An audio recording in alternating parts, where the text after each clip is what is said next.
நாம் இன்றைக்கி பார்க்க போகிறது ரொம்ப சிம்பிளான சேனைக்கிழங்கு பொரியல் கொங்குநாடு கிராமத்து ஸ்டைலில் பண்ண போகிறோம். ஒரு பவுலில் தண்ணி எடுத்துகிட்டு உப்பு, மஞ்சள் தூள், புளி போட்டு வச்சுக்கலாம். இதுக்கப்புறம் சேனைக்கிழங்கு எடுத்துக்கலாம். சேனைக்கிழங்கில் பார்த்தீங்கன்னா விட்டமின் சி இருக்குது, விட்டமின் B6, B5, ஃபோலேட் எல்லாம் நிறையா இருக்குது. இது பார்த்திங்கன்னா இம்யூனிட்டி பூஸ்டர்னு சொல்லலாம். கொலஸ்ட்ராலுக்கு ரொம்ப நல்லது கூட. இன்னொரு விஷயம் என்ன அப்படின்னா, இது வெயிட் லாஸ்க்கு, போன் ஸ்ட்ரென்த்துக்கும் ரொம்ப நல்லது. ஸோ குழந்தைகளுக்கு இது கொடுக்கறதில்ல, ஆனால் நம்ம கொடுக்கணும். இது தொண்டை அரிப்பு வருங்கிறதுனால நம்ம கொடுக்கறதில்ல. ஸோ அது வராமல் இருக்கணும், ஆனால் இதுவும் சாப்பிட்ணுன்னா இது மாதிரி புளி உப்பு போட்டு நீங்கள் ஊற வச்சிட்டிங்கன்னா அதெல்லாம் போயிடும். இன்னொரு விஷயம், மெயினான ஒரு விஷயம் என்ன அப்படின்னா, நீங்கள் சேனைக்கிழங்கு வாங்கணுன்னு யூஸ் பண்ணக்கூடாது. ஏன்னா அது 1 வீக் வச்சுட்டு தான் யூஸ் பண்ணணும். புதுசாக இருந்ததுன்னா அந்த த்ரோட் இரிட்டேஷன் ரொம்ப அதிகமாக வரும். ஸோ நீங்கள் அதையும் பார்த்துக்கணும். வாங்கினோடனே நீங்கள் யூஸ் பண்ணாமல் 1 வீக் வச்சுருந்துட்டு பண்ணிங்க அப்படின்னா அது பார்த்திங்கன்னா நம்மளோட தொண்டை இரிட்டேஷன் எல்லாம் வராது. ஸோ இது மாதிரி நம்ம சின்ன சின்ன க்யூப்ஸாக கட் பண்ணிக்கலாம். ஏன் அப்படின்னா அப்போ தான் என்ன ஆகும்னா நல்லா வேகும்.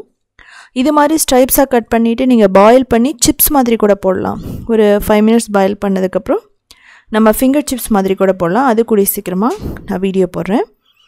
ஸோ இது மாதிரி நம்ம கட் பண்ணதுக்கப்புறம் நம்ம இது ட்ரை மாதிரி தான் இருக்கும் பொரியல் அப்படிங்கிறது. ஸோ இப்போ நம்ம அந்த தண்ணியில் போட்டுட்டு நம்ம 30 நிமிஷம் விட்டுறணும். இதுக்கப்புறம் 2 டேபிள் ஸ்பூன் எண்ணெய் போட்டுக்கலாம். கடுகு, உளுத்தம்பருப்பு, கடலைப்பருப்பு எல்லாம் போட்டுட்டு பெருங்காயம் போட்டுக்கலாம்.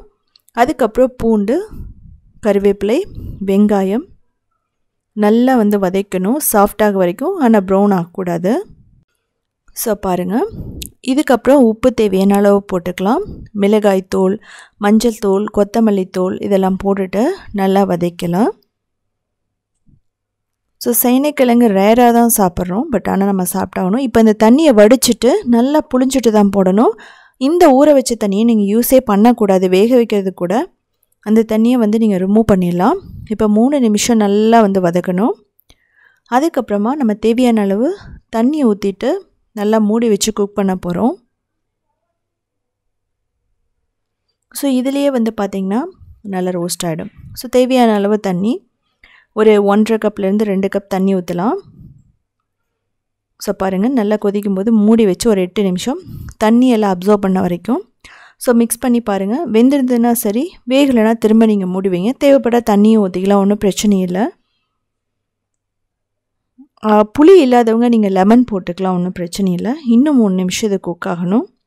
ரொம்ப முக்கியமான விஷயம், இது நல்லா சாஃப்டாக வரைக்கும் வேக வச்சு தான் சாப்பிட்ணும். ஸோ பாருங்கள், அதுக்கப்புறம் தேங்காய் போட்டுக்கலாம். நீங்கள் மற்ற காய்கறிகள் வேக வைக்கிற மாதிரி, அவரைக்காயில் வேக வைக்கிற மாதிரி நீங்கள் பாதியில் வேக வைக்கக்கூடாது. நல்லா வெந்ததுக்கப்புறம் தான் சாப்பிட்ணும். கொத்தமல்லி போட்டு ஆஃப் பண்ணிடலாம். இது பார்த்திங்கன்னா ரைஸ், மில்லட்ஸ்க்கு ரொம்ப நல்லாயிருக்கும். திணை, வரகு, சாமைக்கெல்லாம் ரொம்ப பர்ஃபெக்டாக இருக்கும். ஸோ நீங்கள் செஞ்சு பார்த்துட்டு எப்படி இருந்துச்சுன்னு சொல்லிவிட்டு கமெண்ட் பண்ணுங்கள்.